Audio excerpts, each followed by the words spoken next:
بسم اللہ الرحمن الرحیم۔ السلام علیکم ورحمۃ اللہ وبرکاتہ۔ آج ہم سورۃ بقرہ کی آیت نمبر 21 سے شروع کریں گے، جہاں اللہ تعالیٰ نے کسی خاص بندے یا کسی مخصوص کیٹیگری کے لوگوں سے نہیں بلکہ عام لوگوں سے خطاب کیا ہے، جس میں اللہ تعالیٰ نے فرمایا ہے یا ایھا الناس اعبدوا ربکم الذی خلقکم والذین من قبلکم لعلکم تتقون، یعنی اے لوگو اپنے اس رب کی عبادت کرو جس نے تم کو اور تم سے پہلے لوگوں کو پیدا کیا تاکہ تم پرہیزگار بن جاؤ۔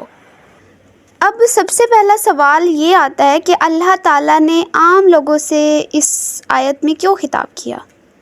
حالانکہ اس میں یعنی عام لوگوں میں وہ بھی لوگ ہوتے ہیں جو اللہ تعالیٰ کو بالکل بھی نہیں مانتے، ایسے بھی ہیں جو اللہ تعالیٰ کو شریک بھی ٹھہراتے ہیں کسی کے ساتھ، تو پھر آیت میں سب سے خطاب کیوں ہوا ہے؟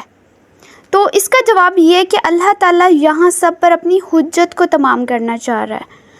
اب یہ بات کوئی مانے یا نہ مانے، لیکن حقیقت یہی ہے کہ اس پورے نظام کو چلانے والا یعنی ہمیں پیدا کرنے والا، ہمیں پروان چڑھانے والا جو ہے وہ صرف اور صرف اللہ تعالیٰ کی ذات ہے۔ اور یہاں پر اللہ تعالیٰ نے دلیل کیا دی ہے؟ فرمایا اپنے رب کی عبادت کرو، یعنی اب رب، اس میں رب ہے دلیل، یعنی رب کون ہے؟ وہ جس نے تجھے نہ صرف پیدا کیا بلکہ تجھے پروان بھی چڑھایا، نہ صرف تمہاری جسمانی بلکہ تمہیں روحانی نشو و نما بھی کی تمہاری۔ اسی لیے اللہ تعالیٰ نے فرمایا اس رب کی عبادت کرو جس نے تجھے پیدا کیا، اور نہ صرف تجھے بلکہ تم سے پہلے لوگوں کو بھی پیدا کیا۔ یہ حقیقت تو بالکل واضح ہے کہ کوئی اللہ کو مانے یا نہ مانے، مگر یہ ماننا ہی پڑتا ہے کہ ہمیں پیدا کرنے والا کوئی نہ کوئی موجود ہے جس نے ہمیں پیدا کیا ہے۔ اس نے نہ صرف ہمیں پیدا کیا بلکہ ہماری بقا کا انتظام بھی کیا ہے۔ پھر اللہ تعالیٰ نے آگے ایک اور لاجواب نقطہ بیان فرمایا ہے۔ اب اگر کوئی پوچھنے والا جو اللہ تعالیٰ کو نہیں مانتا وہ یہ پوچھے کہ چلو آپ نے دلیل دے دی ہے کہ آپ نے ہمیں پیدا کیا ہے، اللہ تعالیٰ سے مخاطب ہو رہا ہے، لیکن ہم کیوں آپ کی عبادت کریں؟ تو اس میں اللہ تعالیٰ نے جواب دیا ہے کہ اس میں ہمارا ہی فائدہ ہے۔ کیوں؟ کس طرح سے؟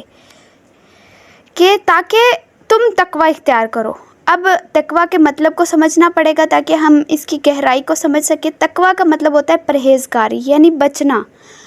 یہ زندگی ایک خاردار راستے کی مانند ہے جہاں برائیوں، گناہوں اور نفسانی خواہشات کے کانٹے ہر طرف بکھرے ہوئے ہیں، اور ہمیں ایک سمجھدار مسافر کی طرح اپنے دامن کردار کو سمیٹ کر ان کانٹوں سے بچا کر اپنی زندگی گزارنی ہے۔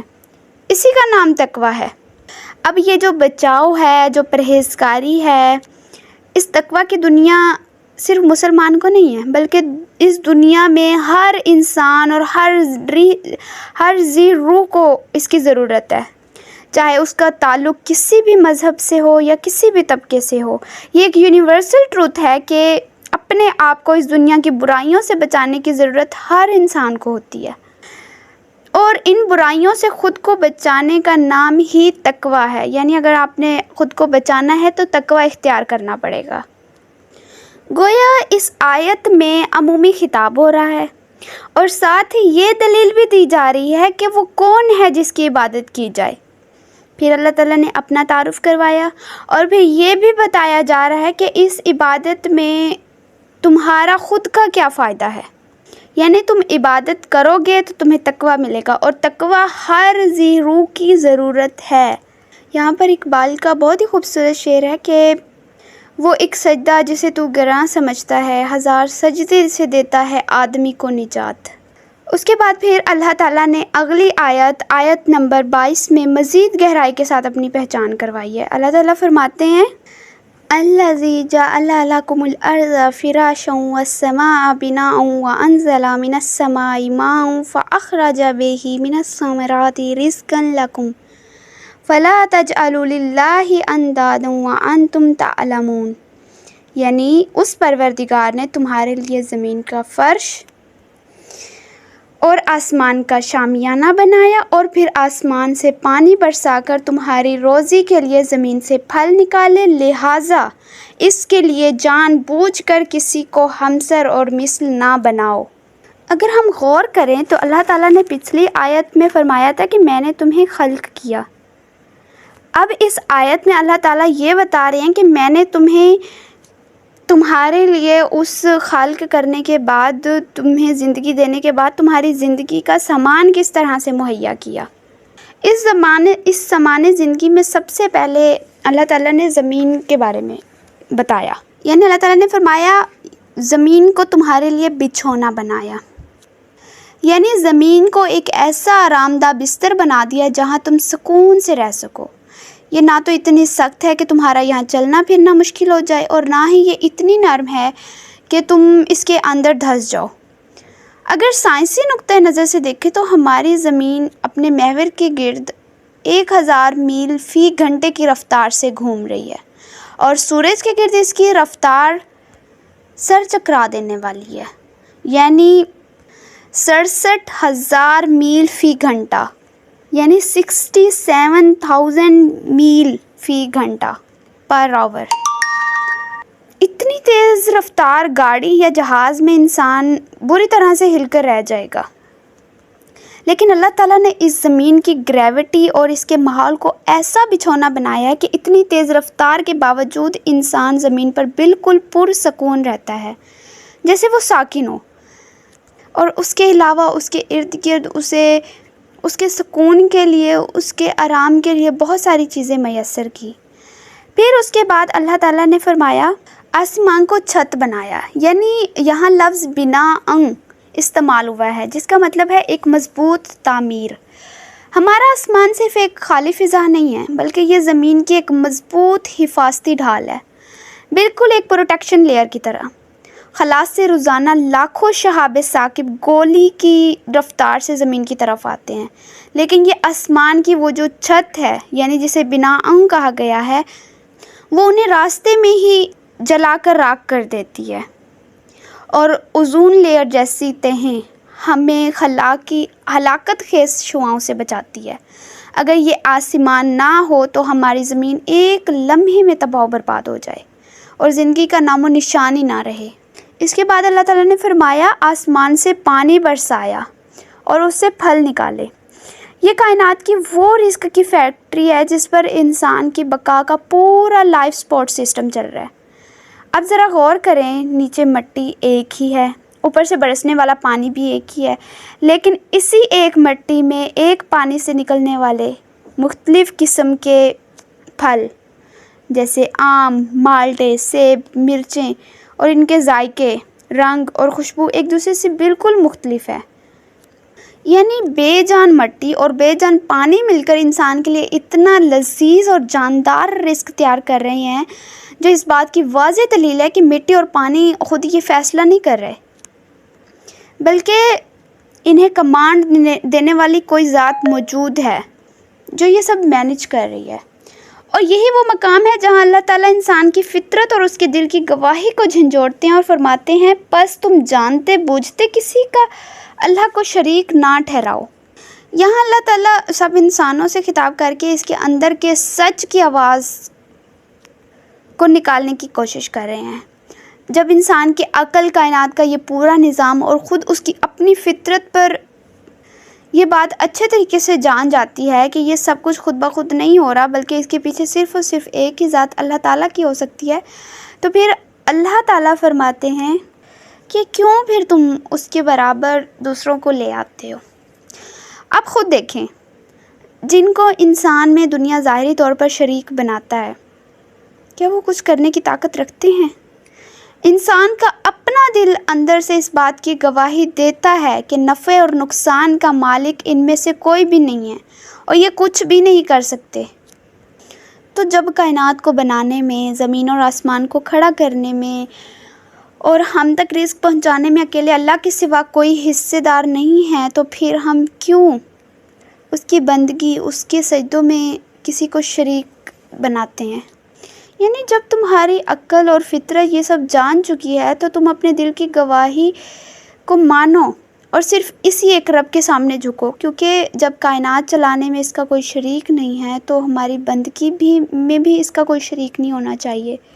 پھر اللہ تعالیٰ اگلی آیت یعنی آیت نمبر 23 میں انسانی تاریخ کا وہ عظیم و شان اور ایک کائناتی چیلنج پیش کرتے ہیں جس نے صدیوں سے انسانی عقل کو حیرت میں ڈال رکھا ہے۔ اللہ تعالیٰ فرماتے ہیں وَإِن كُنتُمْ فِي رَيْبٍ مِّمَّا نَزَّلْنَا عَلَىٰ عَبْدِنَا فَأْتُوا بِسُورَةٍ مِّن مِّثْلِهِ وَادْعُوا شُهَدَاءَكُم مِّن دُونِ اللَّهِ إِن كُنتُمْ صَادِقِينَ، یعنی اگر تمہیں اس کلام کے بارے میں کوئی شک ہے، قرآن پاک کے بارے میں جسے ہم نے اپنے بندے پر نازل کیا، تو اس جیسا ایک ہی سورہ لے آؤ، اور اللہ کے علاوہ جتنے بھی تمہارے مددگار ہیں سب کو بلا لاؤ اگر تم اپنے دعوے اور خیال میں سچے ہو تو۔ اس آیت میں اللہ تعالیٰ نے منکرین حق کے تمام اعتراضات کو، ان کی جو اعتراضات کی عمارت ہے اس کو ایک ہی وار میں مسمار کر دیا۔ مکہ کے جو کافر تھے اور منکرین تھے وہ قرآن مجید کے بے مثل اسلوب کو سن کر بوکھلاہٹ کا شکار ہوتے تھے، اور یہ کہتے تھے کہ یہ اللہ کا کلام نہیں ہے بلکہ نعوذ باللہ محمد صلی اللہ علیہ وسلم نے اسے خود گھڑ لیا یا کسی انسان سے سیکھ لیا ہے۔ تو اللہ رب العزت نے ان کے اس شک کا جواب کسی بحث یا تکرار سے نہیں بلکہ ایک کھلے اور اٹل چیلنج سے دیا۔ اللہ تعالیٰ نے فرمایا اگر تمہارا یہ گمان سچا ہے کہ یہ کسی انسان کی تخلیق ہے تو تم بھی تو انسان ہو، تمہاری زبان بھی تو عربی ہے، تو پھر تم سب مل کر اس قرآن جیسی ایک چھوٹی سی سورہ ہی بنا کر لے آؤ۔ اب اس چیلنج کی گہرائی کو سمجھنے کے لیے ہمیں سب سے پہلے اس دور کے عرب کے ماحول کو دیکھنا ہوگا۔ اس دور کے عرب کے لوگ بلا کے فصیح و بلیغ، فتنہ زبان اور لفظوں کے جادوگر تھے۔ انہیں اپنی مادری زبان پر اس قدر غرور تھا کہ وہ خود کو عرب یعنی زبان والے اور پوری دنیا کو عجم یعنی گونگا کہتے تھے۔ ان کا یہ ماننا تھا کہ فصاحت اور بلاغت اور شاعری کی سلطنت صرف اور صرف انہی کی ملکیت ہے۔ مکے کے بازاروں میں لفظوں اور شاعری کے مقابلے ہوتے تھے جہاں بڑے بڑے نامور ادیب اپنی فصاحت کے جھنڈے گاڑتے تھے۔ تو اللہ تعالیٰ نے ان کے اسی لسانی غرور اور انا کی سب سے کمزور رگ پر ضرب لگائی اور فرمایا تم جو فصاحت اور بلاغت کے بادشاہ بنتے پھرتے ہو نا، اور یہ دعویٰ کرتے ہو کہ یہ قرآن ایک انسان کا کلام ہے، تو پھر اپنی پوری فصاحت کا زور لگا لو اور اپنے تمام شاعروں ادیبوں کو اکٹھا کر لو اور قرآن کی ایک چھوٹی سی صورت جیسی کوئی صورت بنا لاؤ۔ بات یہی ختم نہیں کی بلکہ ان کے عقیدے کے جھوٹ کو بے نقاب کرنے کے لیے اللہ تعالیٰ نے فرمایا وَادْعُوا شُهَدَاءَكُم مِّن دُونِ اللَّهِ، یعنی اللہ کے سوا اپنے تمام مددگاروں کو، جو بھی تمہارے ساتھ تمہیں لگتا ہے کہ اللہ کے علاوہ کوئی مددگار ہیں، تو ان کو لے آؤ جنہیں تم نفع و نقصان کا مالک سمجھتے ہو۔ اگر ان میں کوئی طاقت ہے انہیں بھی اس ادبی مقابلے میں بلا لو اور اس جیسی صورت بنا لو۔ لیکن تاریخ گواہ ہے کہ مکے کے وہ نامور خطیب اور فصیح و بلیغ شعراء جو ایک دوسرے کو اپنی زبان سے مغلوب کر دیا کرتے تھے، قرآن کے اس چیلنج کے سامنے بالکل گنگے، عاجز اور بے بس ہو کر رہ گئے تھے۔ وہ تلوار اٹھانے پر تو تیار ہو گئے تھے لیکن قلم اٹھا کر قرآن کی ایک سطر کے برابر بھی کچھ نہیں لکھ سکے، اور ان کا یہ عجز قیامت تک کے لیے اس بات کی ناقابل تردید دلیل بن گیا کہ یہ کسی انسان کے بس کا کلام ہے ہی نہیں، یہ تو اس اکیلے رب الکائنات کی لافانی کتاب ہے جس نے زبان کو پیدا کیا، اور محمد صلی اللہ علیہ وسلم اللہ کے سچے رسول اور برحق نبی ہیں۔ پھر اللہ تعالیٰ نے اگلی آیت یعنی آیت نمبر 24 میں منکرین کے لسانی غرور کو توڑنے کے بعد اب ان کے انجام کا حتمی نقشہ بھی کھینچ دیا۔ اللہ تعالیٰ نے فرمایا ہے فَإِن لَمْ تَفْعَلُوا وَلَن تَفْعَلُوا فَاتَّقُوا نَارَ الَّتِي وَقُودُهَا النَّاسُ وَالْحِجَارَةُ أُعِدَّتْ لِلْكَافِرِينَ، یعنی اگر تم ایسا نہیں کر سکے اور یقیناً تم ایسا نہیں کر سکو گے تو اس آگ سے ڈرو جس کا ایندھن انسان اور پتھر ہیں اور جسے کافرین کے لیے تیار کیا گیا ہے۔ اللہ تعالیٰ نے اس آیت میں سب سے پہلے ایک تاریخی اور غیبی پیش گوئی کی ہے کہ تم ہرگز ایسا نہیں کر سکو گے۔ عربی گرامر کی روح سے یہاں استعمال ہونے والا لفظ لن یعنی کسی کام کے مستقبل میں ہمیشہ کے لیے ناممکن ہونے کی دلیل ہے یہ. اور یہ قرآن کا لفانی معجزہ ہے جس نے پہلے ہی دن اعلان کر دیا تھا کہ قیامت تک کائنات کو کوئی بھی انسان یا جن اس کتاب کا مقابلہ نہیں کر سکتا، اور 1400 سال سے یہ دعویٰ ناقابل شکست ٹھہرا ہے. پھر اللہ تعالیٰ نے انسانوں کو ایک خوفناک انجام سے ڈراتے ہوئے اس آگ سے بچنے کا حکم دیا جس کا ایندھن عام لکڑی نہیں یا کوئی کوئلہ نہیں ہے بلکہ انسان اور پتھر ہیں. اب انسان سے مراد وہ سرکش ہیں جو اللہ کا انکار کرتے ہیں، جو منکرین ہیں، جو حق کے آگے نہیں جھکتے. اور پتھر سے مراد گندھک کی وہ چٹانیں ہیں جو آگ کو مزید بھڑکاتی ہیں. یعنی یہ مشرکین کی نفسیات پر ایک گہرا وار ہے کہ جن بے جان پتھروں کو تم آگ میں اس دنیا میں اپنا معبود اور مددگار سمجھتے تھے، کل جہنم میں یہی پتھر تمہارے تکلیف میں اضافے کا باعث بنیں گے. اللہ تعالیٰ نے آیت نمبر 24 میں جہنم کے ہولناک انجام کا بیان کرنے کے بعد اللہ تعالیٰ نے 25ویں آیت میں اللہ تعالیٰ نے ایک خوبصورت اسلوب سامنے پیش کیا ہے جہاں خوف کے بعد امید اور رحمت کا تذکرہ کر کے ایک بہترین توازن پیدا کیا جاتا ہے. اللہ تعالیٰ نے فرمایا وَبَشِّرِ الَّذِينَ آمَنُوا وَعَمِلُوا الصَّالِحَاتِ أَنَّ لَهُمْ جَنَّاتٍ تَجْرِي مِن تَحْتِهَا الْأَنْهَارُ كُلَّمَا رُزِقُوا مِنْهَا مِن ثَمَرَاتٍ رِزْقًا قَالُوا هَٰذَا الَّذِي رُزِقْنَا مِن قَبْلُ وَأُوتُوا بِهِ مُتَشَابِهًا وَلَهُمْ فِيهَا أَزْوَاجٌ مُطَهَّرَةٌ وَلَهُمْ فِيهَا خَالِدُونَ. یعنی پیغمبر آپ ایمان اور عمل صالح والوں کو بشارت دے دیں کہ ان کے لیے ایسے باغات ہیں جن کے نیچے نہریں جاری ہیں، اور انہیں جب بھی وہاں کوئی پھل دیا جائے گا تو وہ یہی کہیں گے کہ یہ تو ہمیں پہلے مل چکا ہے، حالانکہ وہ صرف اس کے مشابہ ہوگا. اور ان کے لیے وہاں پاکیزہ بیویاں بھی ہوں گی اور انہیں اس میں ہمیشہ وہ رہیں گے. اب جو اللہ تعالیٰ نے خوشخبری دی ہے کہ ان لوگوں کو جو ایمان لائے، جنہوں نے نیک اعمال کیے، ان کے لیے باغات کی جو خوشخبری پیش کی ہے، تو اگر غور کریں تو سب سے پہلے یہ کن کے لیے ہے؟ یعنی جنہوں نے اپنی زندگی کو 2 چیزوں میں ڈھالا ہو. یعنی پہلا سچا ایمان، یعنی خالص نیت اور پاکیزہ عقیدہ، اور دوسرا نیک عمل، یعنی اس ایمان کا جو ایمان ہم رکھتے ہیں اس کا عملی ثبوت. جس انسان کے پاس یہ دونوں چیزیں موجود ہیں، یعنی ایمان یعنی خالص عقیدہ، اور دوسرا اس کے ساتھ اس کا ثبوت، اس ایمان کا عملی ثبوت بھی عمل صالح، تو اللہ تعالیٰ نے ان کو دائمی جنت کی خوشخبری دی ہے.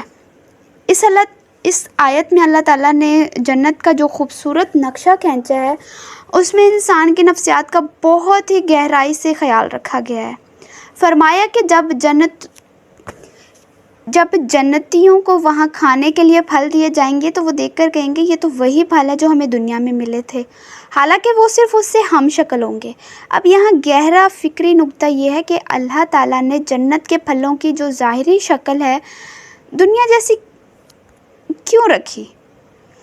وہ اس لیے کیونکہ یہ انسانی فطرت ہے کہ انسان جس چیز سے پہلے سے مانوس ہوتا ہے، جسے وہ جانتا ہے، اس کی طرف وہ زیادہ جلدی اور زیادہ خوشی سے راغب ہوتا ہے. لیکن جب وہ ان پھلوں کو چکھیں گے تو ان کا ذائقہ اور لذت دنیاوی پھلوں سے کروڑوں گنا زیادہ اچھی اور منفرد ہوں گی. پھر اللہ تعالیٰ آگے بڑھتے ہوئے کہتے ہیں کہ ان کے لیے وہاں پاکیزہ جوڑے ہوں گے. اب یہ انسان کی فطرت ہے کہ اسے دنیا کی تمام نعمتیں، محلات اور دولت اگر اکیلے دے دی جائیں تو وہ خود کو ادھورا محسوس کرتا ہے، اس کو وہ لذت محسوس نہیں ہوتی، وہ خوشی محسوس نہیں ہوتی جو اسے کسی کے ساتھ مل کر وہ خوشیاں بانٹنے میں ملتی ہے. مطلب اسے اپنے ایک لائف پارٹنر کی ضرورت ہوتی ہے. لیکن جنت کے یہ جوڑے دنیاوی جوڑے جیسے نہیں ہیں، بلکہ وہ ظاہری اور باطنی گندگی، حسد، غصے، کینے اور ہر قسم کی انسانی خامی سے بالکل پاک ہوں گے. اور پھر اللہ تعالیٰ نے آخر میں اس کائنات کی سب سے بڑی خوشی سناتے ہوئے فرمایا وَهُمْ فِيهَا خَالِدُونَ، یعنی وہ اس میں ہمیشہ رہیں گے۔ یہ ہمیشگی کا اعلان دراصل انسان کے اس قدرتی اور دیرینہ خوف کا علاج ہے جو اسے اس دنیا میں لگا رہتا ہے۔ دنیا کی ہر بڑی خوشی اور نعمت کے ساتھ انسان کو یہ ڈر بھی رہتا ہے کہ یہ خوشی کبھی نہ کبھی ختم ضرور ہو جائے گی یا مجھ سے چھین لی جائے گی۔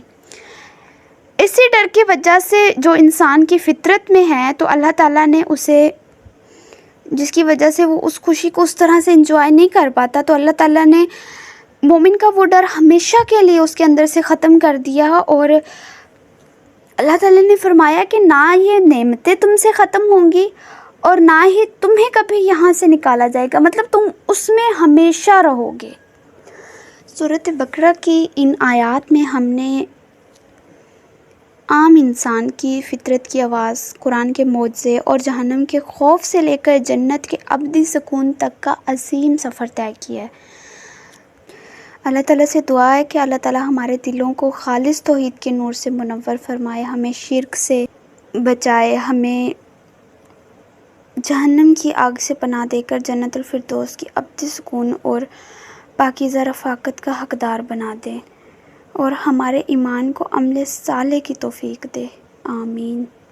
خدا حافظ، فی امان اللہ۔